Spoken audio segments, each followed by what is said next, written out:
What I want to do right now is call your attention to a way to integrate, reframe, and use language patterns so your clients rave about you. So what I want to focus on is the idea of knowing when you want to go big, when you want to go small, and my little joke is that knowing when bigger isn't better. So one way to think about it is that problems are often experienced as big deals, but we have a way of understanding that by using parables like don't make a mountain out of a molehill. The idea that problems are problems because of the size of them or the way we think about them or how close they are to us or how powerful they are. So what I want to do then is help you understand that your language will shift people into a different kind of an experience. One way to think about it, or another way to think about it, is the idea of thinking about what a frame is anyway. Think of a frame as a way to direct attention, and they in turn influence how events are interpreted. So if you have a topic inside of the frame, that's what gets noticed. If you have a topic outside of the frame, that's what gets noticed. So the question that you want to do, or excuse me, and let me put it in a different way. You want to ask yourself, what do I want my client to focus on? And I want you to understand at a really fundamental level that language determines experience. So that if you use language purposefully, you're going to create a purposeful experience. You want people to have experiences that are useful in terms of helping them get what they want. So I'm always thinking about what's the focus that's going to be the most useful in helping people get what they want. Another way of putting it is that old huna, the Hawaiian mystic saying, that energy flows where attention goes. So whatever you place attention on is where people's energy ends up. Now, if you understand that, you can understand that that's really what we're doing. So I like the image that I created one time when I saw this at a B&B in Bisbee, Arizona. I didn't realize what I was seeing until I was close to it. So from a distance, it was a tree. But when I got close to it, it was an interesting face. Again, change perspective, change experiences. Now, I wanted to talk to you about the idea of big versus small. We already talked about the idea that don't make mountains out of molehills, and that we say, small potatoes, doesn't matter. So we understand that making something smaller means it matters less. Making something bigger often means that it's more of a problem. I like a story from Michael Jordan. Michael Jordan was actually cut from his high school team when he was a sophomore. And he was very, very disappointed because he really wanted to play basketball. He came home and told his mother about it. And he and his mom were very close. And he talks even today about how important she was in terms of motivating him and even mentoring him to achieve the results that he did. So he told her that the coach was cutting him because he was too small. And apparently she was very, very good at reframing, because this is masterful what she said. Michael, it's not the size of the player. It's the size of the desire in the player that matters. Whole different meaning on big versus small, in this case size. And she reframed it in a very interesting way. Well, Michael set out to prove the coach wrong, went to the school, and every morning he was there at 6 o'clock when the janitor opened the school, and he would be there practicing. He would be there in the evening. He got so good that he invited the coach to give him another try, or he encouraged the coach, and the coach did. And Michael was so good that he had no choice but to put him back on the team. And as we say, the rest is history. Now, talked about big versus small. There's another great example that I like to count on or refer to, which has to do with the time that I was working with a client who was very, very saddened because she had lost the person she considered to be her true love. And she was saying something that I'm sure you've heard from others. There's no one out there for me. I'll never find anybody like him, etc., etc. Because I had a good relationship with her and I could tease her. I said to her, so, given that you've been mourning the loss of this relationship, when have you had time to evaluate the available 26 million signals in the US, or the 1 billion plus in the world? This is so big that it kind of blows it out of the water. So one example is in working with size, about the meaning of size.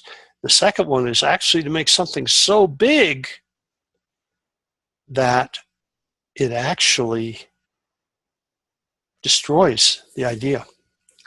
Now, you have to understand that not every language pattern you use with people is going to work. But remember, one of the things we talked about in our first webinar is there's no failure, only feedback. Something doesn't work just means you do something else, which goes to the second one. If what you're doing doesn't work, do anything else, and then notice the results you're getting.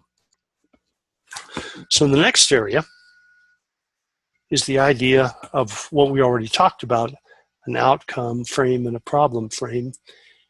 And the other one is the idea that if you're framing, you also can be pre-framing. And pre-framing is setting things up ahead of time so that you don't have to reframe later on. One of my favorite mentors said, an ounce of pre-framing is worth a pound of reframing. The other thing that he talked about is the importance of you setting a frame rather than letting a client set a frame. I was talking to a client earlier this morning, and we were talking about this idea of pre-framing because she's working with people who don't value what she's offering. And she talks about how she's going after them. And she's always frustrated, or often frustrated, because she thinks somebody's going to work and then they don't. So what we talked about is the importance of pre-framing. If you know what's happening with your clients, if you pre-frame what's likely to happen and you identify what's going to happen, number one is that you get credibility because you're interpreting, or you're, in a sense, forecasting what's going to happen. And secondly, you're actually, by pre-framing, again, focusing attention on what you want to. Now, an example of a pre-framing line could be, what specifically do you need to be able to do that you cannot yet do, and we will make sure you can do it before you leave here today? Now, if I do that, if I say that, I'm setting the frame that we're going to do something that is going to get done today and that we're going to be able to make it happen. So right now, I've pre-framed that this is going to be serious. We're going to do something, and that you're going to have the capability to create something different. Now, people can also pre-frame things in terms of ways that are not helpful. Somebody could also say, well, I don't know if this will be very much help because not everybody gets it right away. And sometimes it takes a while before things click. That's not as useful a reframe because it implies that it's going to take a while. I suppose if you've got somebody paying by the session or the hour, it may make sense. But I'm going to suggest to you that you want to get results sooner rather than later. People don't hang around real long if you don't get results quickly. Now, one of the things to utilize is the idea of what's called an as-if frame. And an as-if frame is helping people imagine that they can get what they want. Now, in AA, Alcoholics Anonymous, they have actually a pretty useful as-if frame that's called, well, sometimes you just have to fake it till you make it. They're implying that if you begin to do something and do it over and over again, you can actually produce positive results. Now, I like to have it a little bit more robust. What I'll often say to people is, you know how to pretend, don't you? Now, we all know how to pretend. We do it all the time. But what I'm actually saying is I might say, so pretend that you already have the confidence you need. And as you imagine already having the confidence you need, how would you be reacting in this experience? Now, what I'm really saying is that I'm setting up the idea that you already have the resources you need, but you're not yet using them. Now, a really, really important hint here. If you're working with somebody, make sure you say, as you say, you know how to pretend, don't you? Say, take on the confidence that you're needing. I do not say try. Try implies maybe so, maybe not. Actually, there is a time to say try. It's when you actually want to imply that somebody is not going to do it. Like if I've done a powerful piece of change work, I might say, try to get back that problem you used to have. It's unlikely they'll be able to do so. But if I want them to be resourceful, I don't say try, I say step into that place of confidence so that you can feel it fully. So I'm implying that you can do that. Now, what I wanted to do is talk about the idea of being able to do your work in a group or an individual kind of framework. When I'm teaching people coaching skills, I actually prefer using groups, and I particularly like small groups. The reason I like small groups is because they're more intimate and it's easier to build trust and community. And after all, trust is what makes change more likely and more possible. So that if I'm working with an individual, I can really do good work. And when I'm working in a small group, which I actually prefer, I can use the power of the group to be able to affect change that encourages others to be able to change. Because once you see someone do something, your unconscious mind gets the idea that it's possible for others. And that's the idea that large events where you see coaching and you see successful coaching creates that possibility for change. And it's also the idea that large coach programs use when they put people on the stage to talk about the successes they've had. Because again, you're saying once someone can do it, it becomes possible for others to do it. And the reason that I like to talk about the idea of group and individual is that I'm actually setting up a group coaching program where I'm teaching these skills in depth. What that means is that when you see other people do something, it's easier for you to do it. When you have the experience of someone else changing, it's easier for you to change. There's also the ability to actually experience somebody else's process and tap into it yourself, so that it's almost like teaching your unconscious mind what needs to happen so you can get what you want. Now, I settled on this idea of the power of group when I used to work as a mental health therapist.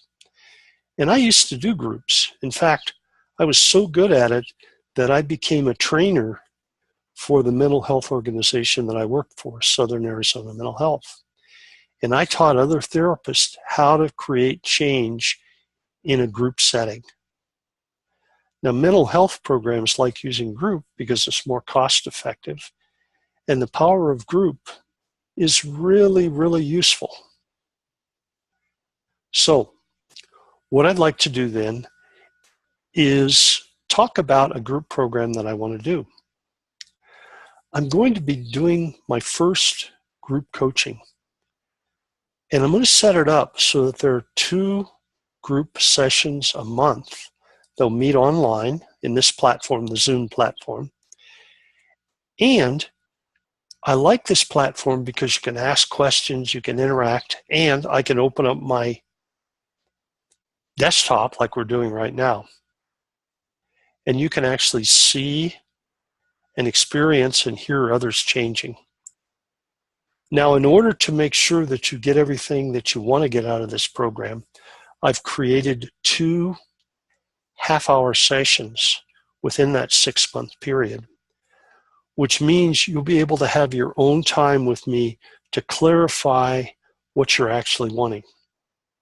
That's the value of the individual, is that you and I can create a very clear outcome, and I can remember everybody's outcome and make sure, because I have a small group setting, that you'll be able to have time to achieve it.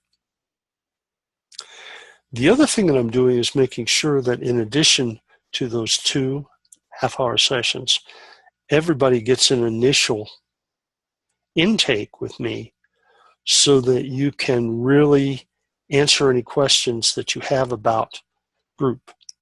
So imagine that you can work in a small group setting, you can work with one of the best in the field, and you can have other people encouraging what you want to achieve.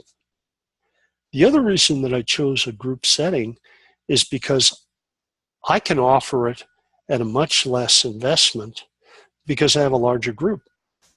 When I work with individuals and I bring them into Tucson to work with me on a day basis, what I call my VIP program, at that time, my time is pretty expensive because I have to clear up my time to work with you then. But when I'm doing group coaching, I can really focus on the larger group and I can use my time for more people. And I decided to do this because a lot of people want to work with me, but they're not yet at the place where they can afford the kind of investment that most people end up paying with me. I'm at the point now where I can charge $10,000, $12,000, $15,000 to work with people because of the outcomes I get. So this is a way to work with me and still achieve the one-on-one with me, but not have to invest at that high level. So what is the investment? Well, the investment is $17.95 for 6 months. And you can go to www.terryhickey.com and you'll see under services, you'll see the offering for the group coaching. Now, I'm going to give you my phone number because I know that there are a number of you that will want to pick up the phone and talk to me because you'll have questions. You may want to know, is this the right group for me? And I am going to talk to you And that's just what we're going to do, is talk about it. And you can reach me, area code 520-237-4435. Now, one of the things you didn't get today, which a number of you who have already attended my classes have got, is that I use these webinars as an opportunity to do individual coaching online in the moment. And you can see how quickly change can happen. So if you pick up the phone and call me, now you can discover what's involved, and you can ask, is this the right program for me, or is there something else that would be better? So I look forward to hearing from you. You can also reach me by email by writing me at Terry, Terry, at Terry Hickey, Hickey.com. I'll look forward to hearing from you. Bye for now.